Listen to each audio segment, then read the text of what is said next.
నిన్ను నమ్మి సీతని నీతో పంపిస్తున్నాం రామ్. తనకి ఏ ఇబ్బంది రాకుండా చూసుకోవాలి. సీత సంతోషం నీ చేతుల్లో ఉంది రామ్. తను మళ్ళీ బాధపడకూడదు. మీరేం కంగారు పడకండి. అక్కడ ఏదైనా జరగరాంది జరిగితే అందరికీ దబిడి దిబిడే. పద మామా వెళ్దాం. ఏయ్, బ్యాగ్ నా చేతుల్లో పెట్టావేంటి? నా బరువు బాధ్యతలు నీవే కదా మరి. వెళ్ళొస్తాం పిన్ని. బాయ్. బాయ్.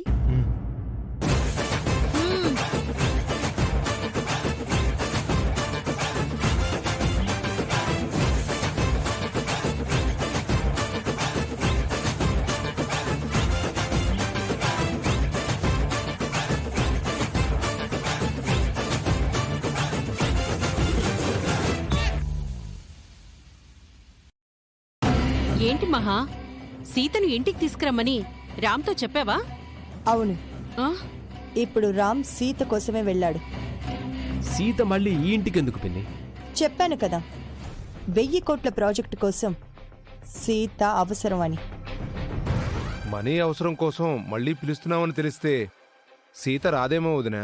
రామ్ పిలిస్తే రాకుండా ఎలా ఉంటుంది? రామ్ దాని బలహీనత. తప్పు చెల్లాయ్.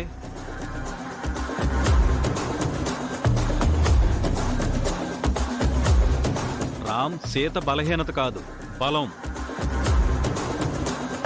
సీత రామ్ ప్రేమ కోసం తిరిగి వస్తుంది కానీ మీకోసం కాదు.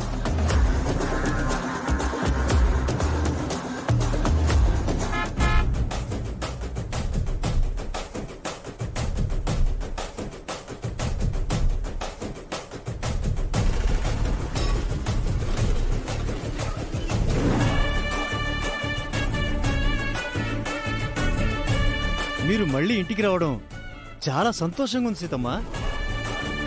మీరు లేకపోతే ఈ ఇంటికి కళే లేదు.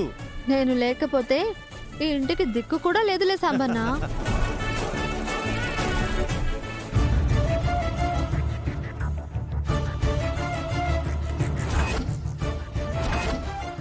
నా బ్యాగ్ ఇవ్వు మామ, నేనే మోసుకొస్తాను. ఇందాక నీ బరువు బాధ్యతలు నావి అన్నావు. నువ్వు నిజంగా నా బరువు బాధ్యతలు తీసుకున్నప్పుడు నీవే మామా.